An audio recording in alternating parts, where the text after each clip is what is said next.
Bom, pessoal, boa tarde novamente. Bem-vindo mais uma vez à disciplina de gestão de operações, né? Então, essa é um vídeo introdutório à aula da semana 4, né? A nossa última aula dentro dessa disciplina, né? Então, antes de falar um pouco o que nós vamos ver nessa próxima aula, né? Eu gostaria só de compartilhar um pouco o que nós vimos, né?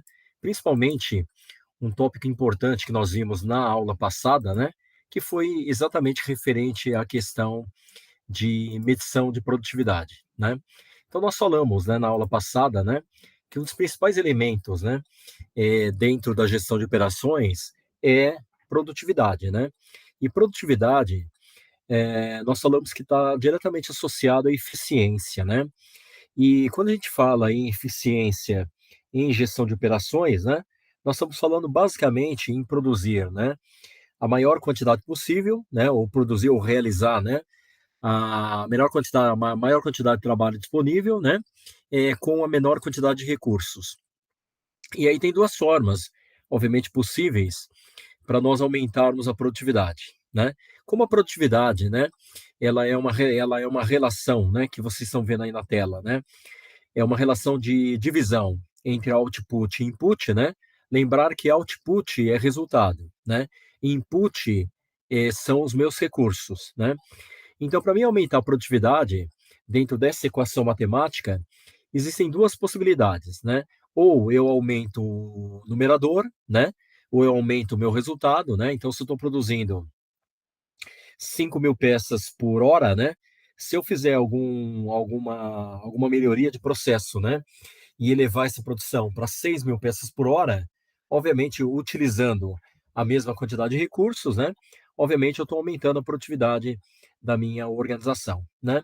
E a outra forma de melhorar a produtividade é diminuindo os recursos, né? É diminuindo o denominador, né? Então, quando eu diminuo o denominador, né? Então, por exemplo, né? Eu estou produzindo aquelas 5.000 peças utilizando 10 funcionários, né? E aí, novamente, fiz uma melhoria de processo, né? Continuo produzindo as mesmas 5.000 peças, né? Só que agora utilizando 8 funcionários, né? Então, como eu diminuí também os recursos, né? Isso também faz com que eu aumente a produtividade da minha organização, né? E aí nós começamos a discutir uma série de cálculos, né, de produtividade, né? E chegamos, né, a um modelo de cálculo interessante, né, que é quando eu quero comparar, né, determinados períodos, né? Isso e esse cálculo de comparação entre dois períodos, ele é extremamente importante para o gestor, né? Seja ele gestor de operações de uma indústria de manufatura, né? Seja um gestor de operações de uma indústria de serviços, né? Porque, na realidade, quando a gente fala em eficiência, nós não estamos falando só em fabricação de produto, né? Nós estamos falando basicamente em como tornar o trabalho melhor, né? Utilizando melhor os recursos aos quais a minha organização está disponibilizando, né? E aí vamos dar novamente esse exemplo. Ó. A empresa produzia 1.280 unidades do produto P por dia, com a utilização de 10.840 empregados. Após melhorias no processo produtivo, passou a produzir 1.536, com a utilização de 7.440 empregados. Qual foi o aumento da produtividade da mão de obra, né? Esse exercício, pessoal, é interessante, né? Vocês vejam que, ao mesmo tempo, eu aumentei a quantidade de resultado, né? Aumentei a quantidade de produtos fabricados, né? Eu fabricava 1.280 unidades por dia, passei a fabricar 1.536, né? Se eu tivesse feito isso, né, mantendo os mesmos 10.840 empregados, eu já teria um ganho de produtividade, tá? Só que eu fiz mais ainda, né? Além de aumentar a quantidade produzida, né, de 1.280 unidades por dia para 1.536, eu também diminuí a quantidade de funcionários, né?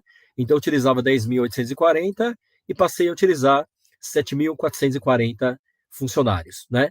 Então, obviamente, eu trabalhei tanto no output, no numerador, né, no resultado, né, melhorei o resultado, como também diminuí o recurso. Trabalhei no input, né, diminuí o input, né, no denominador, né?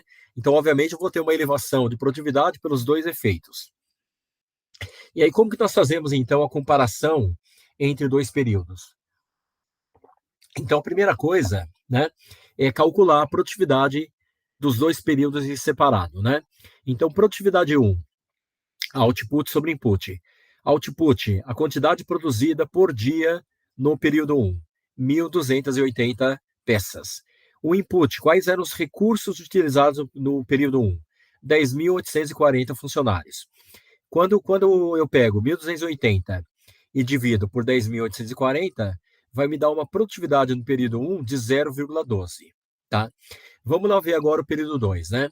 Período 2, novamente, output sobre input. Então, no período 2, eu passei a fabricar 1.536 peças por dia, né? Então, meu numerador, dividido agora por 7.440, que são os meus inputs, né? Ou os meus recursos, né? Quando eu pego 1.536 e divido por 7.440, isso vai me dar 0,21, né? Então, eu tive um claro aumento de produtividade. Fui de 0,12 para 0,21, né? E como que eu calculo, então, a variação percentual disso? É a fórmula mágica que eu expliquei para vocês, né? Então, para calcular a variação percentual entre dois períodos, né, eu pego o P2, né, o resultado 2, tiro do resultado 1, P2 menos P1, dividido pelo P1, né? Então, 0,21 menos 0,12, né? Isso dá 0,09, dividido por 0,12, vai dar 0,75, né? Para mim encontrar esse número em percentual, multiplico por 100, né?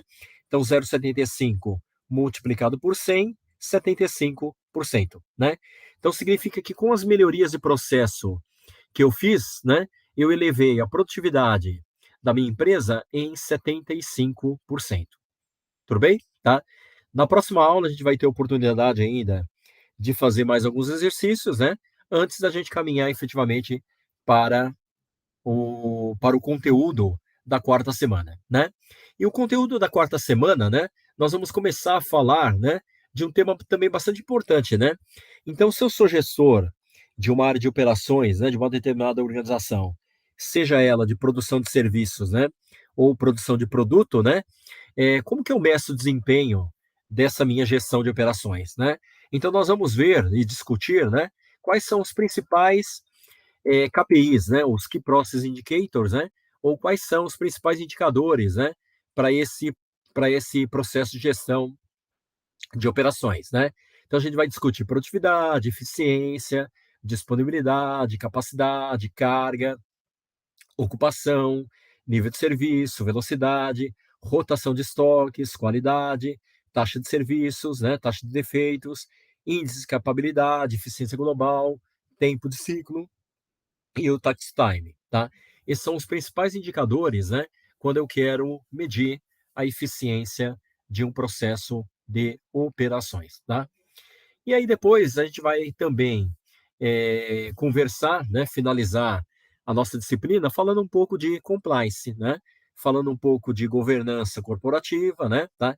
Então, como eu, a partir, né, de uma gestão de operações, né, eu consigo fazer com que a organização se sinta segura com relação a atender todos os requisitos legais, né, aos quais a minha operação ela está submetida, né, tá? E aí nós vamos ver também a questão de ética corporativa, né? Como através também da gestão de operações, eu faço com que a minha operação, além de ser eficiente, além de ser lucrativa, né? Com qualidade, com reduzidos tempos de entrega, também seja uma operação ética, né? Em termos empresariais, né? E hoje em dia, esse termo de ética, ele passa a ter uma representatividade, uma importância nas organizações de uma maneira muito grande, né? Haja vista que o consumidor, nos dias atuais, ele não decide pela compra de um determinado produto ou serviço apenas baseado no preço, né? Então, hoje, ele vê também outros aspectos, né? Se a empresa é uma empresa responsável, né? Responsável ambientalmente, né? Responsável a nível trabalhista, né? Responsável a nível ético, né? Então, são esses elementos que acabam também fazendo com que a minha organização tenha também uma vantagem competitiva no mercado. Tudo bem? Tá? Então, pessoal, então novamente agradeço novamente pela oportunidade, né? E na próxima quinta-feira, então, nós fazemos a aula da semana 4, tá? E lembrar que no próximo sábado também, né? No dia 26, nós vamos ter também a nossa última aula flex, né? Aquelas aulas presenciais lá na Faculdade Flamingo, tá bom? Aonde nós vamos ter também a oportunidade, né? Para quem ainda tiver um pouco de dificuldade, em repassar um pouco aqueles cálculos de produtividade, tá bom? Tá? Então, novamente, obrigado a todos, né? Nos vemos, então, na próxima quinta-feira, tá bom? Muito obrigado a todos e até lá.